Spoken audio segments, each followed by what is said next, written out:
Welcome in, everybody. Welcome to the Postgame Show, brought to you by our friends over at Flight by Yingling. I'm Bobby Burton, joined by Brian Robison as well as Rod Babers. Guys, I tell you what, it's a win, but it wasn't exactly the way we drew it up in the play box or in the sandbox when we talked about this game going in. Longhorns win 35-13 over Mississippi State. Texas, a lackadaisical first half. A bunch of spoiled chances, a drop touchdown pass, potentially a fumble as well, and then the fumble on the very first play of the third quarter. A lot of what happened or what could have been, but Texas let Mississippi State hang around, and they kept running the ball and getting first downs, chewing up clock, and the Longhorns do escape with a win, but it wasn't necessarily as convincing as a lot of people thought it might be. Rod Babers, Brian Robison alongside me here today in the post game. Ryan, I'm going to go to you first, man. What were your initial thoughts on this game? Man, I'll be honest with you. I'm probably going to speak kind of like I'm going to probably hear a speech from Sarkeesian to the football team, which is I wish we could just move past this one and just let this post game show, go and just let's move on to next week. Man, I think lackadaisical is the exact word you can use. I think this was the culmination of a Texas football team that kind of came into DKR today, not maybe necessarily overlooking their opponent, but not being able to get hyped up and play to their abilities. They talk a lot about the standard, right? The standard is the standard. They did not play up to their standard today. Today, they came in there just to kind of get by and get to next week. And it almost kind of backfired on them a little bit. Yeah, I thought so too. Rod B, what'd you see, buddy? No, that's a good point. Brian did a great job summing it up, and so did you. I'll say this. I think it was a wake-up call. You're talking about, Texas, they had a lot of self-inflicted wounds, turnovers, penalties. Those are your self-inflicted wounds. We saw a lot of those in this game. In key moments. We also, I think for Texas, they were, I'm not going to say kind of shocked by it, but I do think there's a different level of athlete in the SEC. Even with teams like Mississippi State, who was supposed to be the bottom dwellers and bottom feeders of the SEC. Different, even from the Big Ten, by the way, the Michigan athletes you saw. The SEC, they call it mini NFL for a reason. Different types of athletes. So what happens then? Well, you may be if you have bad fundamentals and bad technique, it may be a little bit more glaring versus an SEC caliber athlete. So holding calls, stuff like that, or a guy missing a tackle, and then how many yards they get after that for the missed tackle. So it's just little things. But think about this is Mississippi State. So the caliber of athlete in the SEC, of course, that will increase the caliber of athletes you're going to play. So I think that was part of it too. I think that was a little shocking for Texas. They hadn't played that kind of athlete before. And of course, Texas has those kind of athletes too. And I think also for Texas in this game, they seemed they didn't have the killer instinct, right? Matt Brown used to always say, we had too much sugar on the back. And I don't know where Matt got that from. Sugar on your back means you're feeling yourself. You've been reading the headlines, everybody telling you how good you are, and you're reading your rankings in the defense, and we're number one in the country. And that happens. And I think some of that may have also materialized on the field where they were reading how bad Mississippi State was. And we kept talking about how bad Mississippi State was. They're one of the worst teams in the SEC. Texas are they going to beat them by 40? Or are they going to beat them by 45? I don't know. They're going to score 50. And I think that may have seeped into the locker room a little bit. And that's why I'm glad this happened. This was a wake-up call. It's the perfect time before you play Oklahoma, before you play Georgia, a little wake-up call to say, yeah, man, if you're not focused and you guys aren't actually, playing at a really high level and going out there, communicating and playing with great technique and fundamentals, yeah, even Mississippi State can make it a game for 3 quarters on you. So imagine what a team like Kentucky can do. I think to add on to what you're saying, too, it's an attitude, right, Rod? Here's the deal. You look at the first half and you look at the attitude that Mississippi State played with. They came in with the attitude of like, we're here to upset Texas. We're here to welcome you to the SEC. We're here to embarrass you. Like, they were talking smack after plays. They were hitting. They were doing it all, right? You didn't really see that out of Texas. until the midway through the third quarter when they started imposing their will. And then it was like, oh, okay, now we're going to show you attitude. Like, no, you got to open the game that way, right? Because, and especially like you're saying, in the SEC, like, listen, I know Texas fans are going to sit here and they're going to say, oh, I'm so sick and tired of hearing about the SEC this and this. Guess what? It is. It's real. And here's the deal. When you play a team like Mississippi State, right, you should dominate. I don't care if they're an SEC team. But when you start playing the Georgias and you start playing, you mentioned a team right now that will be a trap game for this team, a Kentucky football team or a Vanderbilt football team. All these teams that you're on your schedule that you looked at early in the season is like, that's a win. Guess what? Those wins don't look so secure right now. So if Texas goes into those ball games with the attitude that they went into this ball game with, it will come back to bite them. It's almost like it was overconfidence, right? It's like it's one of those things where you think to yourself, maybe they didn't stick to their knitting enough. And then I got to say this, if we can look at this right now and look, go back to looking at these stats from the first and second half, guys. Texas only up 14 at 6.5, relatively the same in total yardage, right?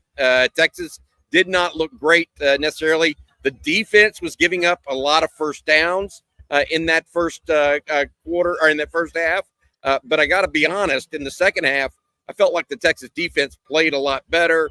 And that's when the offense really exploded. Arch Manning really looking good in the second half as well, starting really at the end of that first half with that bomb to DeAndre Moore to put Texas up by 2 scores. But overall, interesting day for the Longhorns because to both y'all's points, not a pretty game. This is not one, and that's why Buddy Powell, Big Chief Guy, asked y'all this question, in my opinion. Rod and Brian, is there a game in your career this reminded you of an opponent you should have handled, but it was semi-competitive in the fourth quarter? I mean, is this proof that Texas is still learning how to put teams away or learning how to take it week by week, or is this even something a championship team sometimes happens to? I think it is something you see. I think you see it at times from a championship team. It's a wake-up call. We had wake-up calls during our season. I think every team's going to have one during the season. And hopefully you acknowledge that and go, all right, guys, we gotta go back to the basics, go back to day-to-day, the day-to-day focus, the day-to-day grind, because the process is what you got to become obsessed with, right? The process, not the product. Product is going to take care of itself if you're obsessed with the process.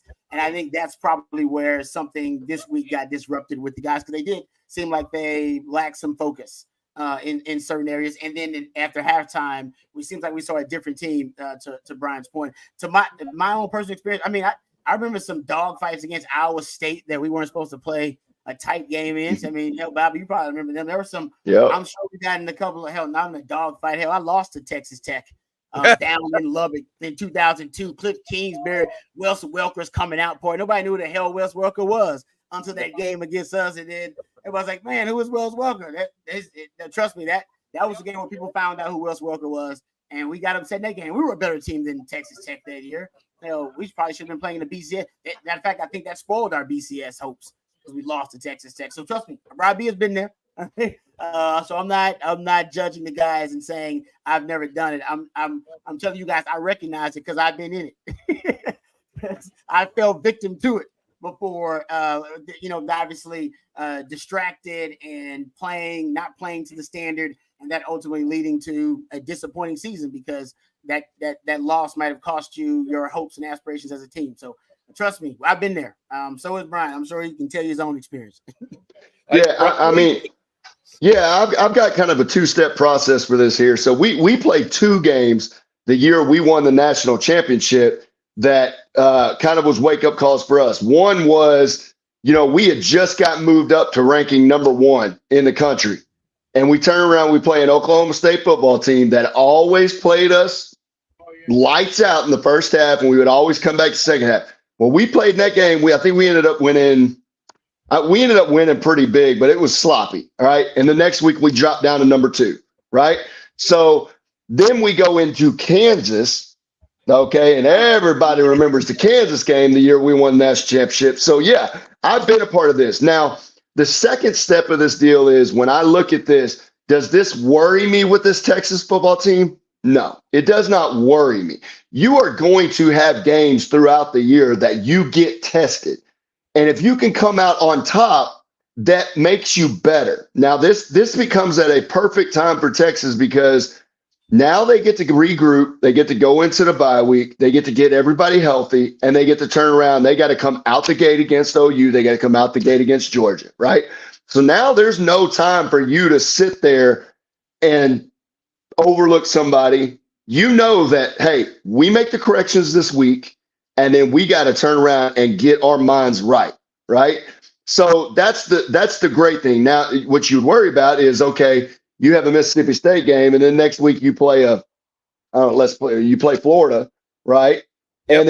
And then now you get two games where you can overlook people, and one of those games comes back to bite you, right? That's where it would worry me a little bit. But I think the national championship teams, when you look in the past, normally there's a game or two that you get tested by a team you should not get tested by, right?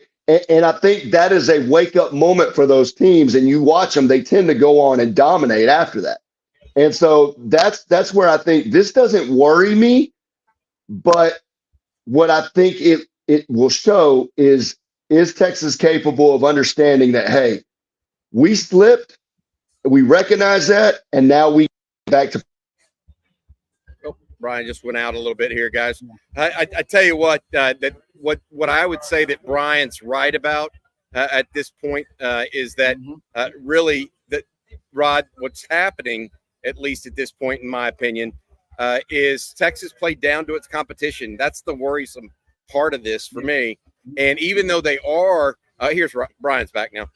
Brian, we were just talking while you dropped off there. The worrisome part to me, he dropped off again. The worrisome part for me is that, Rod, it's indicative of a team that hasn't it isn't all there. Whereas the other four games this year, they were firing on all cylinders at different parts of it. It felt very hit or miss in this game. Perhaps that's because of the turnovers, right? Maybe that's because of any number of pieces of it, but a drop pass here, penalties hurt them quite a bit as well. So it was a number of different things that I think played a role. Brian's back with us now. Sorry about that, Brian. Not sure what happened there. Could have been a number of different things. The worry that I have, and what I was saying here, is that I don't think, like, I'm worried it's not just a wake-up call. I'm worried that there's some lack of momentum going into the off week, as we saw an OU team come from behind and win in Auburn, right? Or, Rod, a A&M team beat Arkansas down the stretch in the fourth quarter. Is there any worry that this is more of that kind of team where, hey, maybe they just may be streaky and not necessarily all of what we think they are? Or, we're also talking about a backup quarterback today, so there's a lot of different things to it. Agree. And I honestly, I would give a little bit of credit to Jeff Lebby. I think we got good game plan. It was a good game plan. And this is why it was a good game plan, because Jeff Lebby's coached against Sark before, right? He's beaten Sark before, so he knows. So I think, and this is one of the kind of the key elements of what makes Sark's blueprint to win so lethal. It's the runs, right? There are these runs that happen in the game where basically he separates and they score in these really quick bunches, and then the game is blown wide open. And when you can keep the football and maintain the football, and that's what Jeff Lebby was trying to do. He was going for it on fourth down early. I got to maintain the football. I'm trying to keep the football. If you keep the football long enough, you can keep Sark from going. You won't keep him from scoring. He'll score because Sark's a brilliant offensive mind, but he won't be allowed to go on those runs. And that basically they end up separating and blowing the game wide open. And then you look up and you go, damn, how are we down 3 scores? We were just in this game. And we've seen those from Sark, even from year one. He couldn't hold him in year one, but now he knows how to, with complementary football, how to maintain that, that advantage he gets. And this game, basically the run came at the end of the game. It was like the beginning of the fourth quarter. Art scored, Then they got the ball back in, scored again, and then Mississippi State started to deteriorate and decay and collapse. And so basically, I think Jeff Lebby was able to keep the Sark run to the last possible quarter. And he stayed in the game like that. And if you can keep Sark from going on that run, Washington did a great job of it too, right? Because basically Texas had no third quarter in that game, the fumbles, the turnovers, and then they were able to just control the ball. If you can keep Sark from going that run, you'll stay in the game.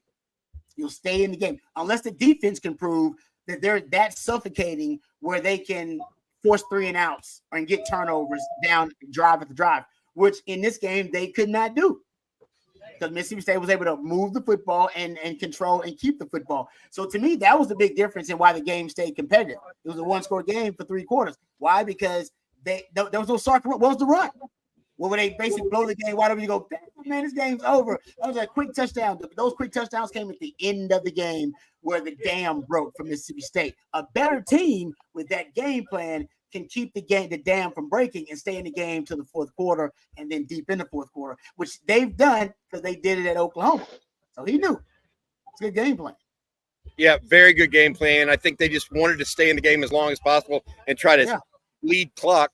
They ended up with like 35 minutes of time of possession, and that's after Texas really dominated, I thought, in the second half. We're going to come back and do those stats right next in a second here. But first, I want to say thank you to our sponsor.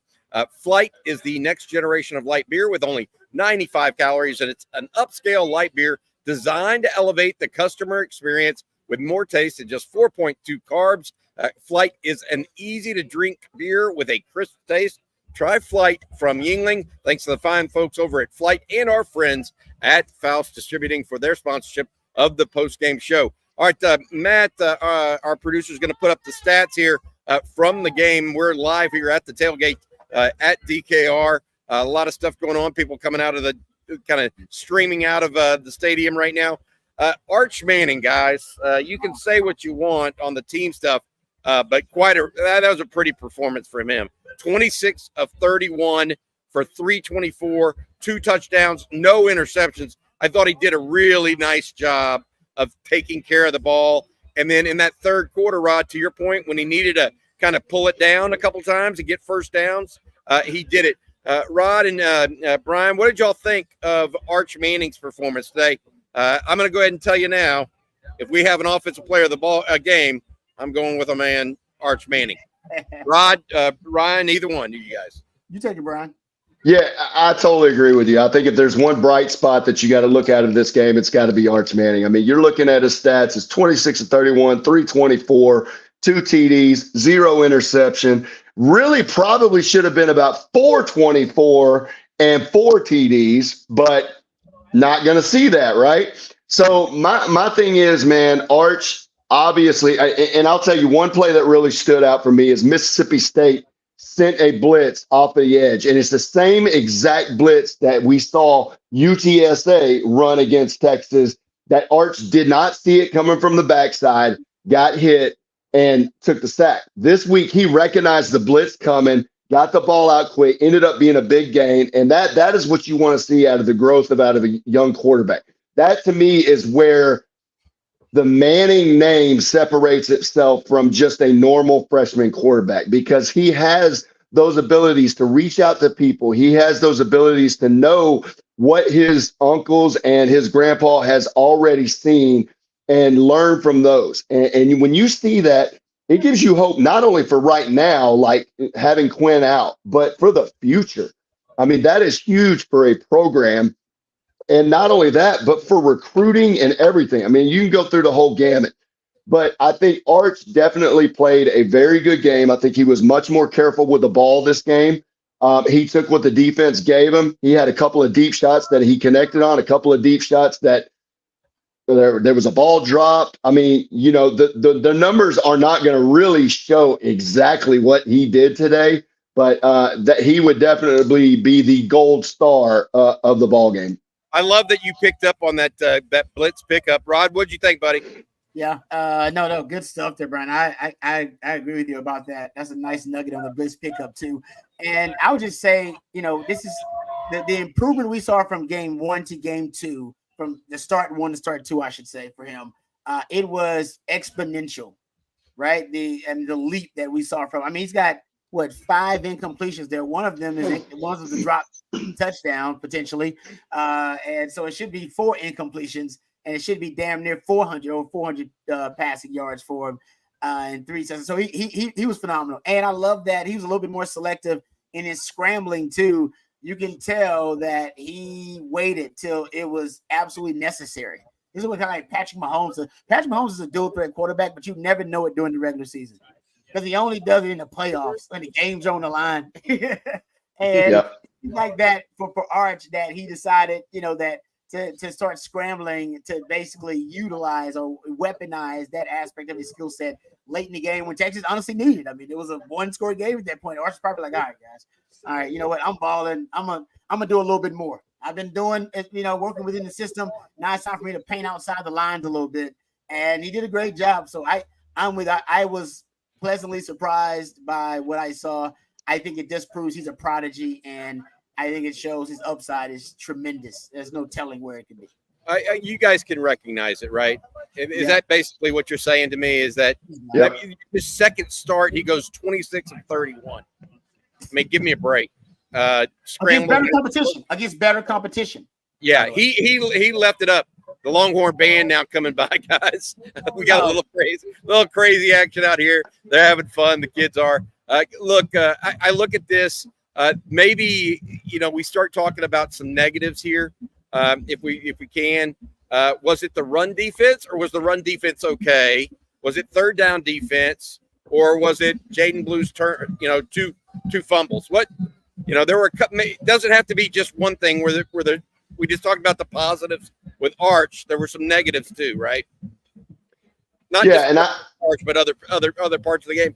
Let's talk about the Blue fumbles, and just that for me was the big piece of this game, because he's your guy that just last week went for $125, right?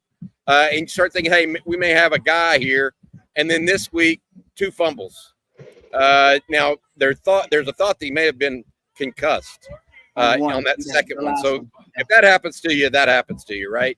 But what are y'all's thoughts about the negative plays? Were they obviously the things Texas can correct, but is it enough, or is it a problem? I mean, that's my question, I guess. If they do it more, I guess it is, right? Yeah, I think when you look at it, you go back to last year. Jaden Blue was a guy that when Jonathan Brooks went down, Jaden Blue comes in the game. If you remember, he fumbles early. And then it was the CJ Baxter show from then on, right? And I think what happens is you get a guy that all of a sudden you're gaining confidence in, right? Jaden Blue has become the guy this year, and all of a sudden now you've got 2 fumbles. Well, now he's going to be under a microscope. If he goes out next game and he has a fumble, Sark's going to be less reluctant to say, hey, you get over there, right? And now you're going to see Jarrett Gibson start to get more of the workload, right? But I also think, man, like, you can't lay it all on Jaden Blue, right? The whole team played lackadaisical today. Like it definitely was the whole team, but you got to take care of the ball, especially when you look at the first fumble. I mean, your time of possession is way down. I think at one point in the first half, it was like a 20-minute to 7-minute difference in favor of Mississippi State. You finally get a drive going, and then you fumble the ball, which gives the ball right back to Mississippi State. And you can't, 9 times out of 10, you cannot score if you're not possessing the ball, right? And so my point to that is when you're in that situation, taking care of the ball, especially in a game like this, becomes a pristine priority, because you're not getting very many opportunities to score. And if you're not putting those points on the board, you end up in a 14-6 ball game with a 1-3 football team at halftime, right? And so that's where I think things are going to get, a little under a microscope for him this week, especially when Sark gets back in the film room. And there's probably going to be some talks with Jaden Blue, because Sark is that type of guy, right? When you look at Arch coming off the field after he threw the touchdown pass in the fourth quarter, Sark's not sitting there saying, hey, great throw. But no, he's yelling at him about something that happened during the drive. I don't know what it was, but you got to love Sark for that, because he is who he is. And he's like, hey, That's great touchdown pass. But what the heck are you doing on play number 3? You know, and you got to love that is he expects perfection out of his guys. I like that. I do. I agree. It's not all on Jaden Blue. I was a little worried about the defense and the run. But I think something Rod said's accurate, and that's Mississippi State has good players too. Yeah. Right. I mean that little running back's a good player. Yeah, Johnny Daniels or whatever. Yeah. He can play for Texas. I mean, and so I think that Texas right now a little beat up too at that position. Trey Wisner though came in and I think played really well. Ended up with the longest run of the season from a Texas running back with 38-yard run. It was really, really good play, I thought. So, look, you can look at a game like this and poke holes in just about any part of it. But we're also talking about a 22-point win, right? And now number 5, we're 5-0, Texas 5-0, headed into what we're going to have to see here as it relates to what happens tonight with the Georgia-Alabama game. Look, let's get to some questions and talk a little bit more. Is there any question, though, before we get there, is there any question that either Mississippi State's not really good pass protecting or Texas has some guys that can get off the edge a little bit? I mean, Colin Simmons today was in their lap, 6 sacks on the day, 11 tackles for loss. What did you guys see from that defensive pass rush when Texas did get on top of them that made you guys excited? Was it Simmons? Was it Sorrell? Was it Fossick? Or was it just the entire group? I'm gonna let Brian take because he's the expert here. I just want to say that the fact that it was 6 sacks by basically 5 different players. That's pretty badass. That's legit. Yeah. Yeah, I mean, here's what I want to say about that. And you put up the comment there. I think one of the guys said, let's give some credit to Mississippi State. I agree with that 100%. Our job is to be very, very critical of these Texas football players after the game's over, right? That's just what we have to do, right? Now, if I'm going to be positive and I'm going to name another bright spot, I'm going to talk about the defense now, and I'll tell you why. Because yes, you're going to look at this game and you're going to say, well, there was a lot of rush, the rush defense wasn't very good. But let's get something straight here. Rush defense. Let's talk about a rush defense. They ran the ball 50 times. 50 times for 150 yards. Now, granted, those first couple of drives, hey, Mississippi State came out the gate. They ran the ball extremely well. They drove the ball down the field. But Texas played a bend, don't break defense, and they were able to get off the field and not allow the points, correct? So there's your positive. All right, the second positive of this is when I look at this defense today, the question has been for the past 4 weeks, should we be worried about the pass rush? Should we be worried about the pass rush? I said for 2 weeks now, sacks come in bunches, right? You get 6 sacks today, and I'm going to add to this. You had 11 TFLs on defense. So you want a positive outlook on defense? There you go. Now, let's go back to the negative, Rod. How many times in the second half did the DBs get beat on the deep ball? And here's the problem. A couple of those didn't get completed, but that is what's going to happen when a team runs the ball for 50 times on you. You have to sell out on the run, right? They shored up the run. Mississippi State was able to take advantage of it. Well, they wasn't able to take advantage of it, but they tried to take advantage of it on the deep throw. And guess what? It didn't work out for Mississippi State. For a better team, it might work out, right? There's a couple of throws that were a little off kilter there. And if they were on kilter, they might have turned into touchdowns. But I'm going to give credit to Mississippi State. They came in with a better attitude. They came in with the thought process of we are going to upset the number 1 football team in America down in Austin, Texas. Welcome to the SEC. And then I'm going to give Texas their kudos as well, right? You found a way to face adversity and you found a way to come out on top. And that is the only thing that really matters, especially now with a 12-team playoff. The only thing that matters is you keep winning. Good stuff, Brian. That's good stuff, guys. All right, let's get to the chat line. We got the time to talk to fans here, tell them what we think and all of that stuff. What about this, guys? Our OL played poorly. Do you agree with that? I mean, they pass protected really, really well, I thought. But the holding calls were came early and often, we may just be in a different league now, because I don't think half those holding calls would be holding calls in the Big 12. I mean, that's my opinion. I mean, Texas Tech. Well, how many times would Texas be flagged in this league? That's what I want to know. Seriously, Rod, what'd you think of the offensive line today?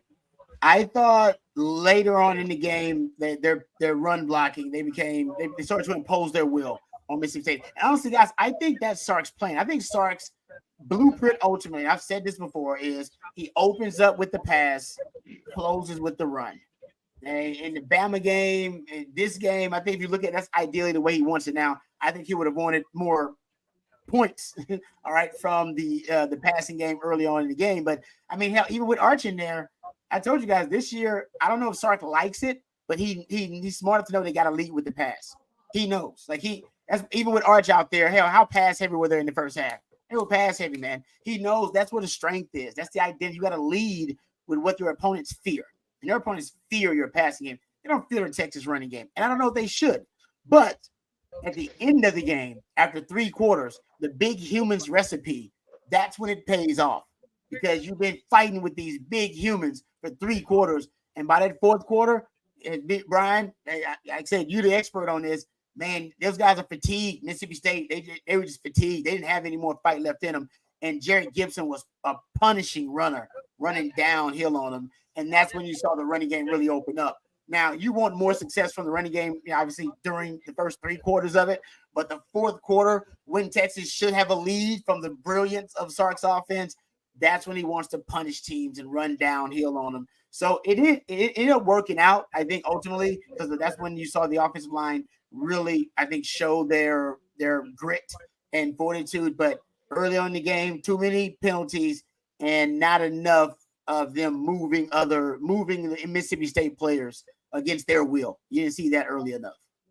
Yeah, guys, we're going to take a look here at some passing stats, and not necessarily passing stats as much as receptions, because A1G88 says Isaiah Bond needs the ball in his hands more. I tell you what, I'll be blunt. I thought the receiving core, other than that drop from Jonte Cook, and other than maybe a hold that was called, they played pretty darn well. Again, Cook may be the first drop of the year. Bond with 5, Matthew Golden with 5, Gunnar Helm with 5 catches, DeAndre Moore with maybe his breakout game, right? 100 yards receiving, 2 TDs, including that one at the end of the first half. Ryan Wingo. By the way, somebody's asking in the chat how Ryan Wingo is. He came back in the game, actually had a second reception after the injury he went off with in the first. Then we had Silas Bolden as well as some running backs with it. What do you think of the receiver group today, guys? Does Isaiah Bond need the ball in his hands more? Had 5 catches for 74, but also had a touchdown run on a reverse. He needs the ball in his hands more as a ball carrier, as a rusher. I think the targets, that's fine because they're distributing the football really well. But, guys, I went back and tracked it. Okay, so they got, I think, 4 wide receivers have had those end and arounds, those reverses so far this year. We've had 4, I should say, attempts because Bun has 2.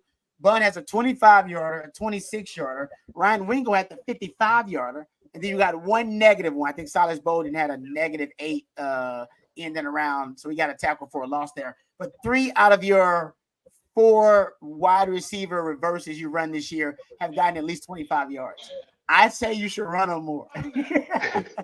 I'd say run. Even if it's in the bubble screen game, man. I mean. Yeah, I agree. Extension of the running game. You're right, Bobby. That's an extension of the running game, which they did late in the game. Remember, Ryan Wingo, that was one of his receptions. It was just a little screen route. And then they ran, I think, another wide receiver screen right after that. That's basically the run game. That's an extension of it, guys. Yeah. I mean, I think. Go ahead. I think for me, when I look at it, I mean, I think Mississippi State today played pick your poison, right? I think they said today, like, we're going to try not to let you beat us in the pass game, right? It didn't work out. I think they said we're going to try not to let Isaiah Bond get loose. That didn't really work out.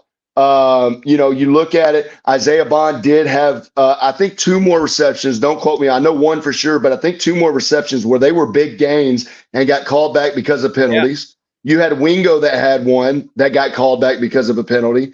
I mean, what you have to understand here is when you look at these stats, it doesn't tell the whole story of the game. I mean, honestly, Texas probably should have been able to put up, I'm going to say, if not 49 points, at least 42. There should have been at least one more touchdown. DeAndre Moore drops the ball. You have 2 drives that kind of stall out because of penalties. You had another touchdown they got called back. I mean, hell, the Texas offense scored, 3 times, in my opinion, on one scoring drive. I mean, I think Archie Manning, if he doesn't get in, the ball should have been at the 1-inch yard line, which they didn't do. They put it at the 1 yard. So you know what? Guess what? The refs didn't really come to play today either, if you really want to get down to it, because they had to go to replay twice, to say that one wasn't a touchdown. Then they had to go to the second one that they called a touchdown to reverse it and put it back on the 1. And then Arch Manning actually sneaks it. And in my opinion, he's clearly in the end zone. Unbelievable. They don't call that one a touchdown. And then on the 4th try, he finally gets in, right? So, I think there's a lot of things that happen in this game that most of the people are not going to see to the naked eye of just looking at the stats. But I do agree with that. You want to get the ball in Isaiah Bonds, and even Marcus Golden. I would say he's another one that really needs to get the ball in his hands a little bit more. But I think the Mississippi State defense tried to say today that we're not going to let the Texas receivers beat us deep. And even though they still got behind them 2 or 3 times, that was kind of their game plan going into the game, was we're not going to let them beat us deep. Yep. Yeah, in Texas still got deep, to your point, but maybe not enough. And then the drop by Bond there, exacerbated the issue. All right, this one we're going to talk about the run game here with UT Tyler guy. We don't have any Bijan. Put some Bijan on it, as Rod likes to say back in the day with the mustard. So now we need to put some golden bond on it. Some gold bond on it. I like that little gold bond. Hey, yeah. Go back to the running stats though here, because I agree there's no Bijan. Hey, there's no Jonathan Brooks on this team right now. Jonathan Brooks could be that inside runner as well as break the long one. They don't have that on this team, and they lost that maybe with Cedric Baxter. But Trey Wisner came to play today. 13 carries, 88 yards, averaged 6.8 yards a carry. Jaden Blue, I know he had the fumble problems twice, but he also had some good ones as well. What are we thinking here as far as Texas in the run game? I think that y'all said it maybe best. The 4th quarter, Texas kind of just loaded it up and said, we're going to run the ball on you, and did. So they were effective when they had to and needed to kind of salt the game away. But talk a little bit about the run game, whether or not Trey Wisner might be the answer in the absence of a Jaden Blue, who was less than effective, especially with the 2 fumbles. Yeah, I'll give, like I said, that room. I said at the beginning of the season when C.J. Baxter had the injury, I said there's something about that room. There's a tradition of excellence. There's a culture of excellence in the Texas running back room, historically and even recently. All right, when you talk about Bijan and Rojo and Jonathan Brooks, so I was like, I don't have a lot of reason to necessarily, a lot of evidence to believe it was going to be okay, but I was like, it's going to be okay in the running back room because they're going to have guys step up, and Trey Wisner is the latest. You got to step up in that running back room with another injury to Jaden Blue, and I'm nervous because we just got to SEC play, and every running back's been hurt. Damn near. Every running back I've seen limp off the field or miss a game. So I ain't gonna lie, I'm a little nervous. But that room, man, it's something about the tradition of excellence in that room. And to short choice is a part of it, and Stan Drayton before that room steps up, and Trey Wisner this game, man, I saw him deliver blows. I never seen Trey Wisner run like that. Trey Wisner was a perimeter speed back, and now you're telling me this guy's delivering hits. He's trying to, deliver blows and run guys over and be a punishing runner. There's something different with him now being empowered as the lead back. So, yes, I'm nervous about the depth there. Of course, you have to be. But I will admit I have a lot of faith that room is going to step up. It's not going to be what it was. I don't even think you're going to get the 1,000-yard rusher this year. Sark's going to try, and you got a lot of games. I don't know if you're going to get it. I said at the beginning of the season, you're going to lead with the pass. It's going to be a pass-first offense. I think Sark knows that now too. but you definitely need the complement of the running game. And right now, you're going to struggle with that just because of the injuries. But Trey Wisner, man, hell of a game for him. Hell of a game.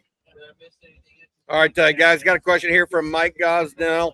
After today's showing against the run, I am very concerned about UT's ability to contain Michael Hawkins and or Taylor Tatum and Gavin Sawchuk in Red River. OU, I don't know if you guys saw it or not, but they had a pick six. They were down 11 in the fourth quarter, had a big play in the pass game, and then Michael Hawkins kind of leaped into the end zone, brought it within 5. They went for 2 and didn't make it. But then a pick six for OU. OU's defense leading the way for them.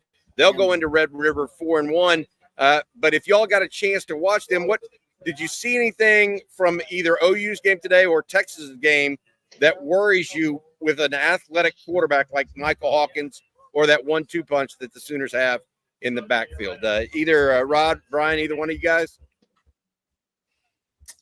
I didn't watch the game. I'll admit that because I was at the Texas game. So I get a chance to watch the game. I DVR it and I'm going to go back and watch it. But Texas allowing, Van Buren to get loose a little bit. I could say, Arkansas's got a really good dual threat quarterback. Hawkins could represent a threat to you that way. So now that's something else that Texas at least has been, they've been exposed that could be something that could be worrisome against a dual threat quarterback. If Oklahoma don't have, their starting receivers, like today they were down, they're starting 5 receivers. That was the most remarkable thing about that win. They didn't have their top 5 starting receivers. They were able to win that game. That is amazing. And that defense, by the way, is one of the best in college football, especially the back 7. It's going to be a hell of a test for Sark. But I will admit that if they don't have those receivers, I'm not necessarily worried about the dual threat ability of that quarterback because I don't know if they're going to be able to threaten Texas with the vertical element in the passing game. But they get some of those receivers back, that could be a problem. That, assigning a spy and allocating resources to stop a dual threat quarterback and being able to keep an umbrella on top of the vertical passing game. Brian, here's a question for you. Jose, I'm sorry. I didn't want to interrupt. Well, I was just going to add one thing. I think to me, that's like asking anybody if they're afraid of a team that's got a dual threat quarterback, right? That's like saying if you're going to play Alabama, are you scared of Jalen Milroe? Well, yeah. To me, it's a different element. So in response to his question, when I look at the game today, am I necessarily scared of OU's dual threat quarterback with their running back? No, because if you look at the game today, it was more so the downhill run that hurt Texas in the first half, right? So if you're going to play that type of offense, I actually like our chances better as a defensive front against that type of offense than I do a big mauling front up front that's going to run downhill, right? Because that to me was what Texas struggled with today. Now, once again, this Texas team handled the adversity. They made the adjustments that they needed to make, and they actually took over that game. So for me, I think that's kind of a double-edged question to answer, I guess I would say. I think you put it really well. I mean, look, you're worried about every dual threat quarterback that is out there. Wow, Alabama up, it looks like 3 touchdowns in the first 7.5 minutes of this game against Georgia team. Georgia looks shook right now. They just threw a pick, and then Alabama scores in 3 plays. Jose Rodriguez, Brian, this is what you're talking about, that power run. RDL was getting pushed back, or was it the strategy of the Mississippi State run game that kept us off balance? What did you think of that? Do you think they were pushed back some? I think this is a great question, follow-up to what I just said. So I think to lead even further into this, let's get more into detail. If you look at the runs that Mississippi State really had some success on, it was a tackle pull to create numbers on the front side. What they were doing was they were expanding our edge defenders. They were blocking down on the interior guys, bringing a tackle around, which we call a power or a tackle counter or whatever you want to call it. And they were bringing an extra number to work up to the linebacker or second level guy, which created numbers in Mississippi State's favor, which had a compounding deal for Texas, which was one, They didn't have the numbers. They had to bring a safety down. The safety was the first guy getting down to the guy. The second part of that was Texas just actually had a lot of missed tackles on those plays today. There was a lot of times that the first guy got there quick at the line of scrimmage, but it might be 1, 2, 3 guys missing a tackle, and now it turns into a 6, 7, 8-yard gain. And I think when you go back and you look at this, that's going to be what hurts them more than anything is the strategy that Mississippi State had. And here's the deal. We all know that football is copycat. So there's going to be teams, OU, Georgia, that's going to see that tape and they're going to implement that into their run game. I wouldn't be surprised if you see it the first series when they play Oklahoma. Okay, you're going to see that play in the first 3 plays. I guarantee it. Mark it down, right? And they're going to see how Texas reacts to that if they've made that adjustment. If they don't, they're going to keep running that play until Texas makes that adjustment. The second thing is Texas just has to be more sure tackles like they have been in the first 4 games leading up to this. Today, that was very uncharacteristic of the missed tackles that you saw because you saw it from a multitude of players. Yeah. Good stuff. All right, guys, we've got the post game from Steve Sarkeesian to get to here. Our producer Matt's going to put that up. This is Steve Sark after the game today in DKR. Football, it's always good to win, you know. I've sat here before you guys before, we didn't, and we lost some games I felt like we should have won and didn't. And so I don't ever lose sight of the fact that we came out on top and there was a lot of good coming out of the game. I'm going to start with our fans. I thought Longhorn Nation showed up tremendously. It was hot today and afternoon kick, and to have over, well over 100,000 again. I thought the fans really hung in there in a game that was kind of herky-jerky. I don't know other way to describe it. And there was a lot of penalties. I think there were 17 penalties in the game. There was multiple reviews. It was hard for the game to get a rhythm to it. And so for the fans to stay in it, I thought they were really impactful in the third quarter. That was huge for us. As our team, as we went, I love the fact that we were able to get to the quarterback today. I think we had 6 sacks or so, something like that. Vernon, what a great play. The strip sack fumble, Colin Simmons getting after the quarterback was fantastic. And so, again, I'm sitting here, we gave up 13 points in an SEC game thinking, wish it would have been less. But, hey, we played good defensive football and we made them earn it. And, there was some run game stuff that we got to continue to look at and improve upon. I thought offensively, a lot of self-inflicted wounds today that maybe could have changed the flow of the game. You fumble in the red area, take points away. You drop a touchdown, you take points off the board. Coaching decision to take 3 points off the board. You go for it on 4th down, you take points off the board. You fumble the first play of the second half. You have, I believe, 8 penalties on the offensive side of the ball. So there's plenty of things offensively for us to clean up. But at the end of the day, I don't think we ran, but I don't know, 60 or so plays to have over 500 yards. There was explosiveness to what we were doing, but we can't continue to play games with 2 turnovers and false starts and holding penalties and playing behind the chains. I mean, that's a recipe for disaster. So we're gonna have to clean that stuff up. I thought Arch played a really good football game. I think he's 26 of 31, very efficient, much more efficient than a week ago, but yet still found the explosive plays in there. And so that was a positive. I think as a total for a team, finishing up this phase 1 of the season as we're referring to it, 5-0, 1-0 in conference play. We played a lot of players. We're learning about our team and what we're capable of. And I'm actually kind of glad that we had some adversity today, Yeah, guys, look, Sark saying pretty much all of the things that we talked about, right? Left points on the field, but still we're able to emerge with the win. We'll hear more from him a little bit later. Guys, a couple other things that we wanted to talk about here. This was one of my highlights of the game, actually. And this is a Vernon Broughton strip sack right after the Longhorns had given up the ball. Vernon Broughton, the senior, comes in and gets it right back for him. Texas had the ball to start the second half, and then the first play out of the gate, Jaden Blue fumbles. You know what? The Texas defense went back there and got the ball back. And so I thought that was one of the better plays of the game. What did y'all have any individual plays of the game that y'all liked as much or more than Broughton's strip sack of the quarterback? Ooh, that's good. Individual plays of the game.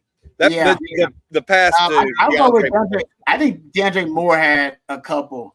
I mean, DeAndre Moore's been the guy we've been waiting on, right? He seems like, I mean, the coaches love him. They talk about how, Jerry always talked about how he was the first guy out at practice. The coaches have him as a starter, even though he's not necessarily hadn't been the most productive receiver among that group.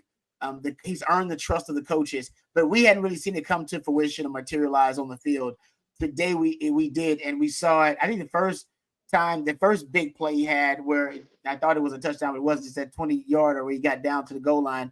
I think it was that stop, block, and go that they ran, that Ryan Wingo scored on a couple of weeks ago. And that's a scheme. That's a scheme throw. Like, that's basically has one priority receiver on that. He's the priority one. They're trying to scheme him open. They stalk block, act like he's going to block, and then Arch looks at kind of the screen part and ends up throwing it to him. So that means that I think the coaches were trying to scheme him a specific target in that moment, which means they wanted to get him going, and they certainly got him going in the game. So I think his two big plays in this game, two deep throws, two deep targets, I should say, were, to me, some of the bigger plays in the game. I think they came at really key moments. Any big plays for you that you like, Brian? Man, I'm gonna be honest with you. Like, listen, I'm gonna go ahead and let the cat out of the bag. Like, Vernon Broughton is my defensive player of the game, and I'll tell you why. It's not part of it is because of the sack, caused fumble recovery, the trifecta that he was able to put together. Because that turned the momentum of the football game.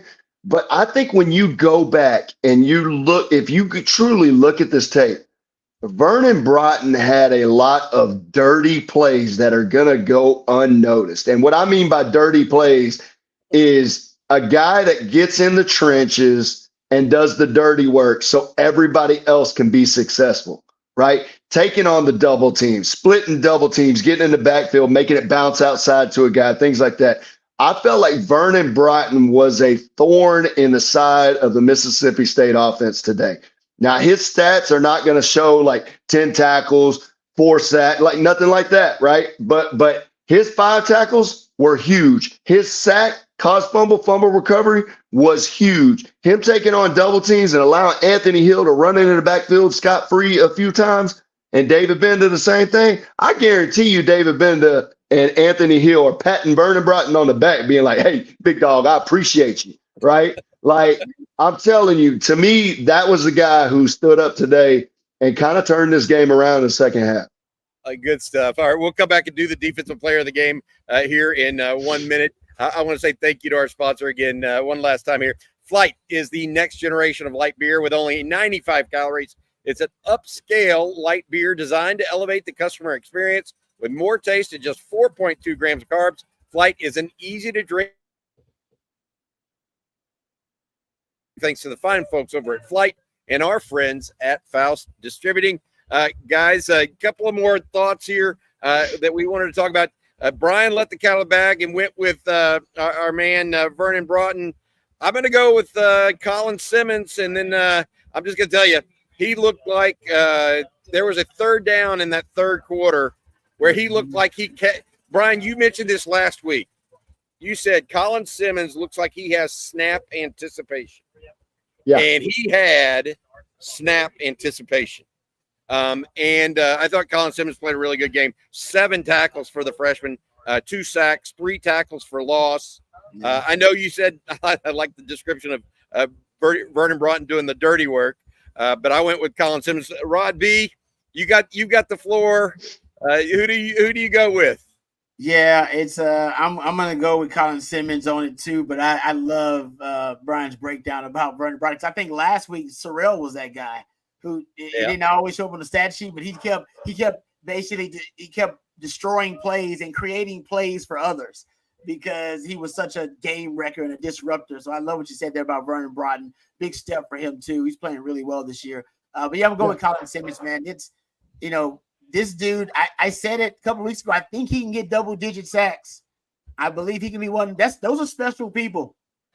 Brian, you play with some of those guys. You get double-digit sacks, man. That means you're a natural, just elite pass rusher. You got BGO, you got all that. I think he can do it as a freshman. I got to see how many guys have done it as a freshman at Texas. Yeah, he's got a chance. He got a chance. I don't know of any. Now there may have been some back in the day, and I've been following it for 30 years. I'm not sure I know of any. Hey, Jose Martinez had this one. What is up with Trey Moore? He looks like he does not put up enough effort. I think that's inaccurate. I think he actually does have great effort. He is actually one of the guys that slipped into the backfield and had a bead on the quarterback, and then got held and actually had a big gain come back for Mississippi State. So he actually did affect the football game a little bit today, even though it wasn't necessarily by sack like Colin Simmons, et cetera. But look, Colin Simmons right now, guys, playing really good football. Vernon Broughton playing good football, I think. Brian pointed this out. Look, while I think Mississippi State's run game was effective at times, it was a good game plan from Mississippi State, combined with they were trying to get it in 3rd and short, dude. They didn't want their quarterback to be exposed, and they were just trying to move the ball any which way they could.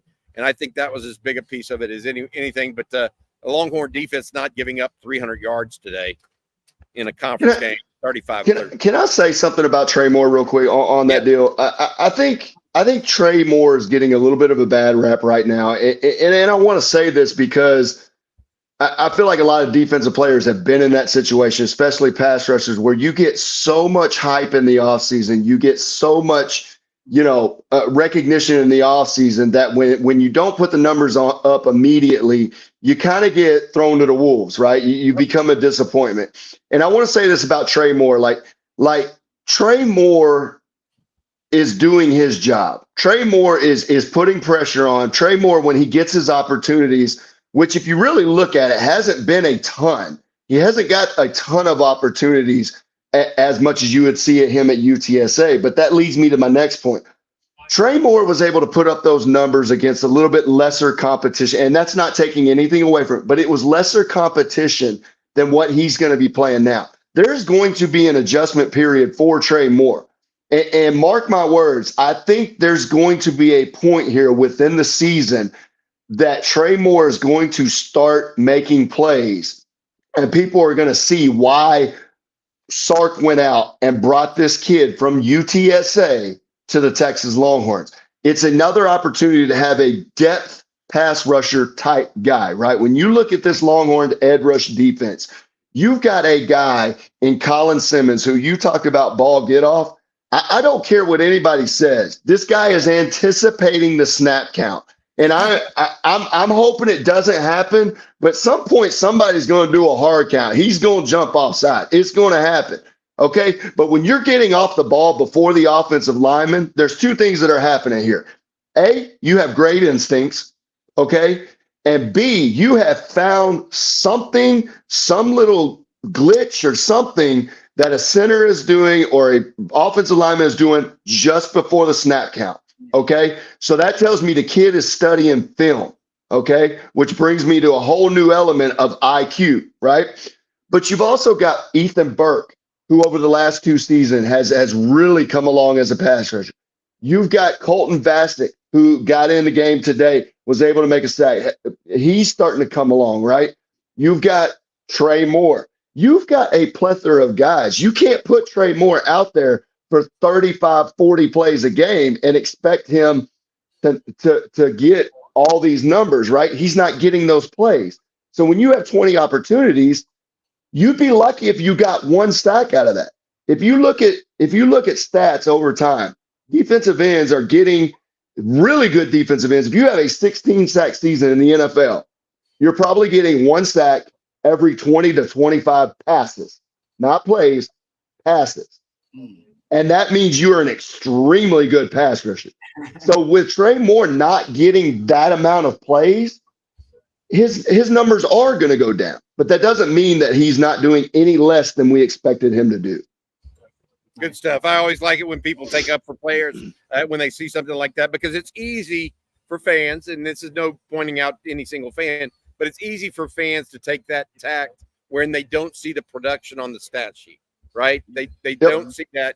And so that says, I think Amanda may have the most one of the best responses to this whole thing. Just didn't seem like that we had the rhythm until almost the fourth quarter. Yep, absolutely. I think Amanda. It sounds like we need to have Amanda on the show. She's probably got the best analysis of all of us. Absolutely. Justin Yarbrough here. Didn't get to watch the game. Just got off work, but a win is a win. Next week is a good week to coach and get healthy. Great job, fellas. Justin, thanks for the super chat. We appreciate you.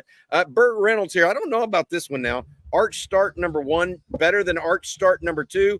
I think he's got it fixed. I think he's got him flipped, right? Yeah. Okay. We agree that it has to be, right? Yeah. 26 of 31.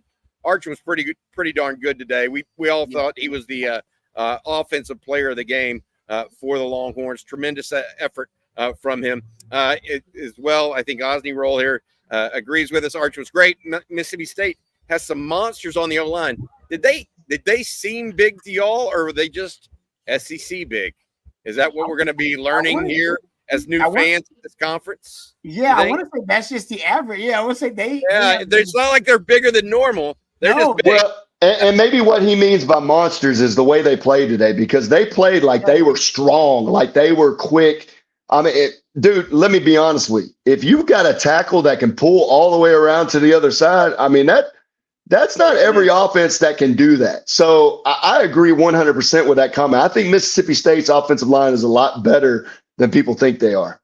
Yeah. They may not pass block great, but with Jeff Lebby's offense, he doesn't necessarily have to always have that, especially when he's trying to get it all, third and short or second and medium, that sort of stuff. Brett Rasco, this is a question I can answer for you guys. What is the status of Michael Taft? Taft actually, on the last play of the first half, went out. I'm not sure of the injury. He actually returned to the sideline for the second half and played 1 or 2 snaps. But then when Texas got the lead, he went out and went back to the dressing room and just it was in street clothes in the fourth quarter. So I don't know exactly the injury or any of that stuff.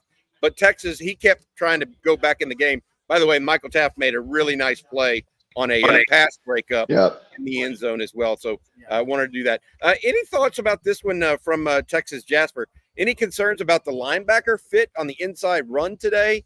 The only linebacker real issue I saw, there were a couple of grabby tackles, and then obviously the touchdown. Anthony Hill was going for a sack, a big play, and vacated a run lane for the quarterback. But y'all have any issues with the run with the linebacker play today in particular? They didn't really bust any big runs. They were consistently running well, but not a big run. I have to go back and watch to be sure about that. But yeah, I'm with you. I don't know if I saw any like systemic issues that they were attacking. Right. I think Brian just made a great point about the game plan they had and how they would win the numbers advantage in the run game a little bit by allocating resources or reallocating them. Yeah, absolutely. I don't think for me it necessarily came down to run fit as much as it did missed tackles. I think when you go back and you look at the tape, I think there's going to be a lot of missed tackles that created a lot of leaky yardage, and that would be more of a concern for me than the run fit. Guys, I got to tell you all this little score update. Alabama 28, Georgia 0. I just told buddy of mine they were going to win 55-0. I was just joking, but I'm going to stick with it. Tell you what, also A&M winning today over Arkansas, 21-17. Our guys up in Norman came back to win on the Plains, 27-21 over Auburn after being down 11 in the fourth quarter. Big win for Brenton Venables and his group there. They've got to be excited about that win as well. A couple other questions and news and notes. But first, before we get to those, I want to go back, Matt, if you don't mind bringing up the overall game stats and just talking about what the Longhorns did today overall, because I felt like Texas, generally speaking, dominated the stats, particularly in the second half here. You look what they did overall, 522 yards overall on total yards, 294 for Mississippi State, 324 yards passing, all Arch Manning there, as well as 144 from Mississippi State. They just couldn't get it going. 8 penalties for the Longhorns, probably some that we are questioning right now. But at the same time, it might be just a different conference that calls more penalties. Third downs, this will be something that Pete Kwiatkowski does not like. 8 of 17 for Mississippi State. Texas only 5 of 12. Maybe that's Arch Manning not checking down as much as we maybe thought he could, perhaps. Not so sure about that. But those 6 sacks for the Longhorns, big in my estimation as well. 3 of 4 in the red zone. That one Jaden Blue fumble, a problem. I have a question for you guys as well that just came up in my head, and I want, before we finish talking about the stats, I got to get to it. What did y'all think about Sark taking the points off the board in the third quarter?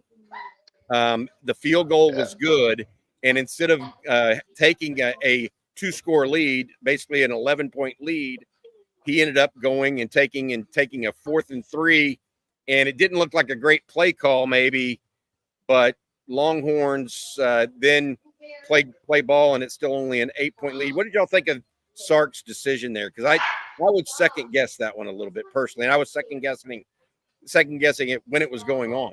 I just don't think you take points off the board necessarily. What do y'all think there?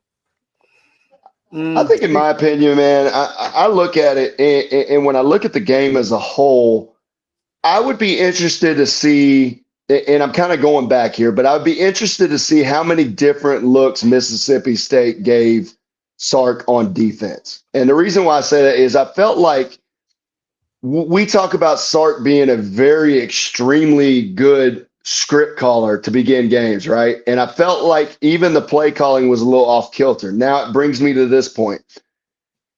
In this type of ball game, points are a premium, right? You probably want the 17 points, but I can understand Sark is who he is, and he's always going to go for the dagger, right? So I can understand him taking the points off. What I didn't like was the play call. I felt like the play call was too lateral based versus north and south based on a 4th and short. I would much rather see a quick slant or something there to kind of get the ball out quick or something like that, or even just hand the ball off. Give your guy an opportunity to get it on a 4th and 3, right? But I felt like there was something there that even with Arch, when you look at it, he took the ball out and he kind of hesitated on the throw. So I almost wonder if there was some things that the defense did differently a little bit on there. But once again, I don't have a problem with Sark. Sark is who he is. We kind of know that he's that kind of guy. He's a gambler. He's a gambler. But if it was me personally, yeah, we gonna leave those 3 points on the board because y'all only put 14 up before this now. Yeah. Yeah. Rod, I look at this, Rod, and think about this game. You have any thoughts on Sark and his decision making? I think a little bit of it was just frustration. I think a little bit of it was just frustration with the offense overall. And I think in that moment, he probably allowed it to cloud his judgment, which is probably why he said it was a mistake.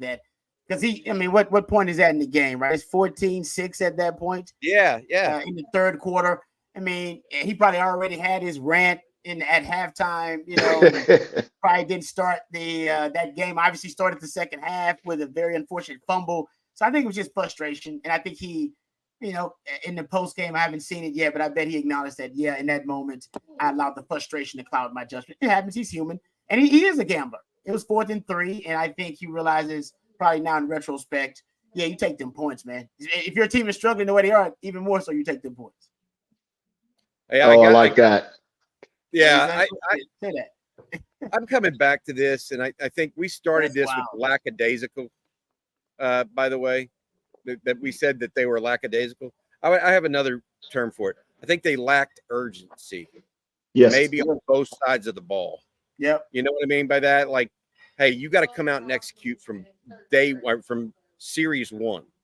I felt like they maybe lacked a little urgency. It started on defense because Mississippi State made some good plays, had a good game plan, and then Texas just didn't really explode, although Arch came out cooking with a couple. That deep end was beautiful. Mm-hmm. That was a beautiful throw to start the game. But I guess my point is Texas has to do that like Alabama's doing right now. Wow. Frankly, they have to bring it strong right out of the gate if they're going to end up going up and doing this. All right, before I let you guys go today, we got to talk a little about what's happening and going to happen in 2 weeks up in Dallas. The Longhorn team going to be playing in Red River. You guys are both performed in that game admirably. What do you think of Texas going up there? Obviously, I think Quinn Ewers is going to be the quarterback for the Longhorns. Do y'all think Texas has what it takes to beat OU in the Cotton Bowl? Oh, yeah. No, I think Texas is a better team than Oklahoma. There's no question about that. But we know one thing about rivalry games is that there's an emotional element to rivalry games. And that emotional element, sometimes, Sark always says, play with emotion, don't play emotional. Some guys, they play really good with emotion. And for some guys, it actually hinders their play. And those really emotional environments like a Texas OU game, and even going to your rival's place, right? We'll see that with Texas A&M. We saw it when Texas went to Arkansas. So that's something sometimes also that's a variable you really can't account for, how guys are going to handle that emotionally charged environment. And I think what's interesting is that now that both coaches know how to coach in this game, if you don't know how to coach in this game, it can, I think you can oftentimes kind of miscalculate, right? The momentum shifts in the Texas OU game. Sark figured it out in his first Texas OU game. It was like, oh, those momentum shifts are, man, they're palpable. You got to be able to, you can't allow a team to monopolize momentum. And then that's why when Sark coaches in it now, you see the aggressive nature, going for it on fourth downs. You see, trick plays early on. You see special teams trick plays early on from both sides, because they realize if you allow a team to snatch momentum, you'll be looking at what Georgia is doing right now in Alabama in that game. Because trust me, I've been on the downside of some of those. You're like, what the hell is going on? And this is a wave of momentum, a tidal wave that overtakes you. As a coach, your job is to not allow that to happen. You got to snatch it back somehow. And as a player, you realize you got to snatch that back too. So that's what's interesting, that both the coaches now realize how to coach in this game. I think Oklahoma's defense is really good. I love their back seven. I think that's going to be the chess match that ultimately determines who's going to win, Sark versus Venables, and that back seven versus, this high-powered offense for Texas. They can't score with Texas, though, because they don't have the offense to, but they got a defense that counters Texas offense pretty well. Brian, what do you think, buddy? Texas ready for OU? Yeah, I think they're ready. I mean, here's the deal. I mean, I think you could look back and ask the same question last year, right? Can they beat OU? Absolutely. They're to me, they are a better football team than Oklahoma. I will say that now. Okay, but you take all that out of context when you go to the Red River rivalry, and I'll tell you why. Because it is all about pride. It is all about emotions, just like Rod said, and it's all about momentum, right? And it's funny we're asking this question because at the beginning we were asked the question by one of the viewers, are we afraid of the dual threat quarterback? I take you back to last year's game. It wasn't the run threat per se that, and leading up to that game, that's what the question was. Can Texas stop a running quarterback on quarterback design runs? Because they were struggling with it throughout the year. It wasn't the design run that hurt Texas last year. It was the quarterback scrambles, right?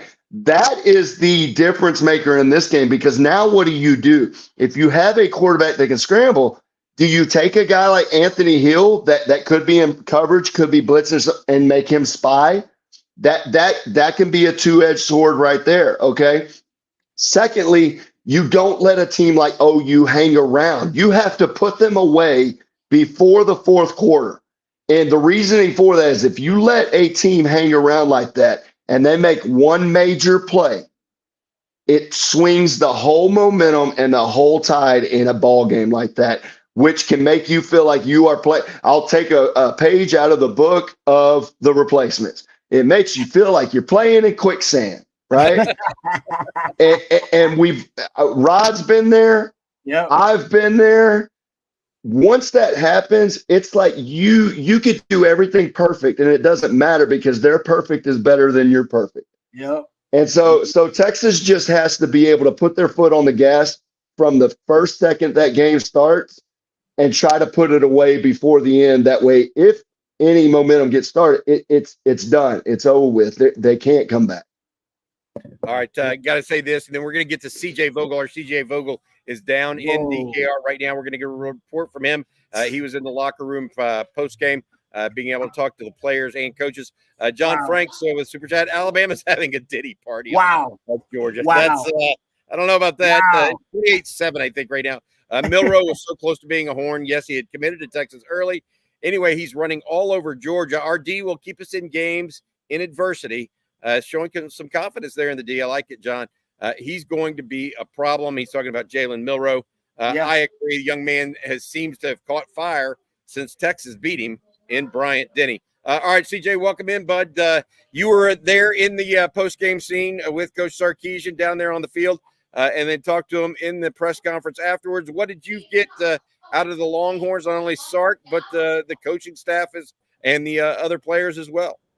Yeah, well, it was an ugly game, and Sarkeesian kind of reiterated that, in his opening statement. He said, it was kind of herky-jerky. There wasn't a whole lot of rhythm to it. Mississippi State, I thought, did a great job of executing their game plan, saying we want to control the football. We don't want to give Texas a lot of opportunities and possessions to go put points on the board. And as a result, it was a 14-6 ball game at halftime in which it kind of needed a miraculous, Herculean throw from Arch Manning to get that second touchdown on the board. But Sark said, it was good for Texas to be tested, right? It was good for Texas, I think the quote was, to go through the rough waters, because you have to be tested, especially going into the SEC.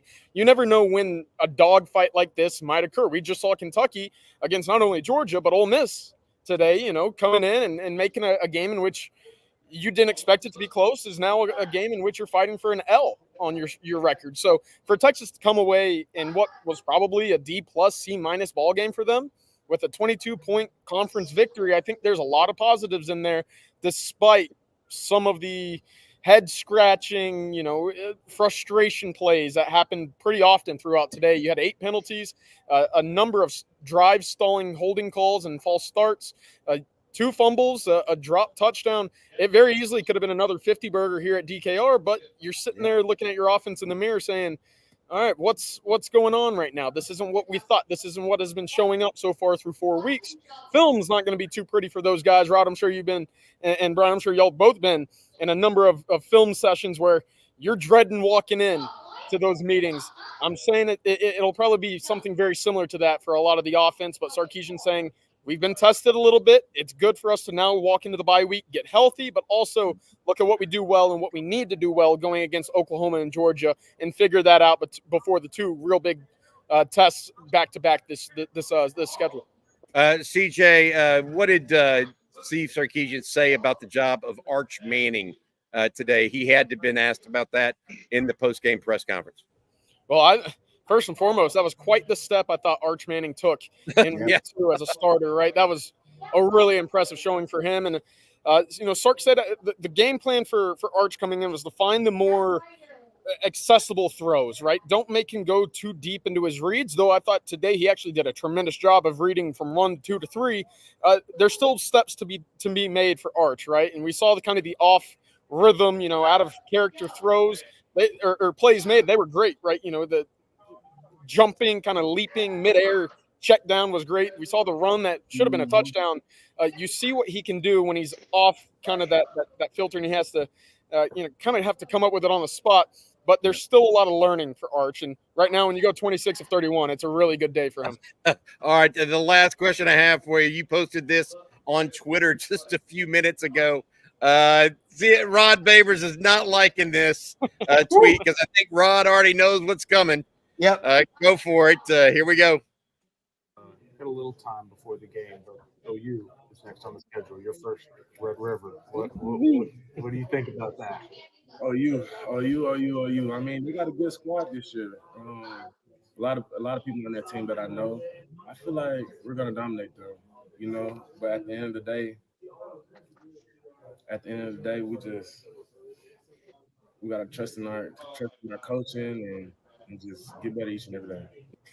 It starts there. I think we're going to dominate them. Rod and Brian sitting there shaking their Hey, that's a freshman moment on the mic, Bobby. Listen, Colin's excited. He had 2 sacks today.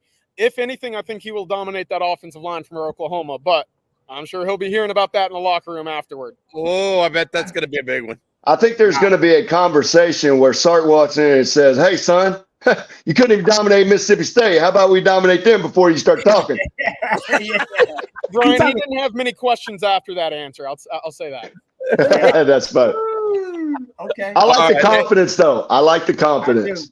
I do like the confidence. Swagger. Hey, 2 sacks, 3 tackles for loss. You might be okay. Yeah. with that. Yeah.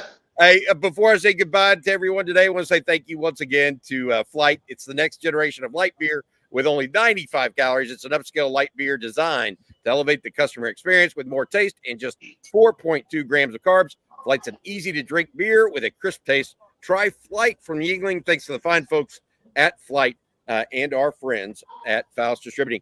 Guys, any final thoughts that any of you guys want to have before we let folks go here on the post-game show? We'll be back again tomorrow morning with Rapid Reaction, CJ, myself, and Jerry Hamilton. Guys, anything you want to add before we head to the bye week before Red River? Don't freak out. Michael Perfect Taft. wake-up call. Real quick, Michael Taft left the game with a stinger, believed to be fine for Oklahoma. Of course, they'll have the bye week. Wanted to get that in there before everybody logs off. Perfect. Thank you, CJ. Great job. What were you going to say, Rod? I just said don't freak out too much. It was a wake-up call for the team. That's all. That I wouldn't freak out too much if I was Longhorn fans. They're an SEC team. Exactly. I would say this. It's a 12-team playoff this year. All you got to do is just keep on winning. Yeah, get in, baby. Just get in. You're right. They're 5-0. They've done their part so far. And I will say this: Bama will be number 1. Don't freak out about that too. Bama will be number 1. Don't freak out. I don't know. I don't know if they're winning big enough right now, right? What is the score, guys, of that game? It's 28-7, but it looks like Alabama might be about to score again. Oh, geez. Damn. Going 3-0 on the Palin pace. DeBoer is a good football coach. You damn right he is. Good football coach. He plays it the right way. All right, that's going to do it from DKR here at the tailgate. I'm Bobby Burton for Rod Babers, Brian Robison, and CJ Vogel. Look, Longhorns leave DKR 35-13. Got a week off before Red River. The Longhorns, though, 5-0. Steve Sarkeesian, I think, has got this program headed in the right direction. Y'all have a good night, everybody. Thanks for joining us. Hook 'em. Okay.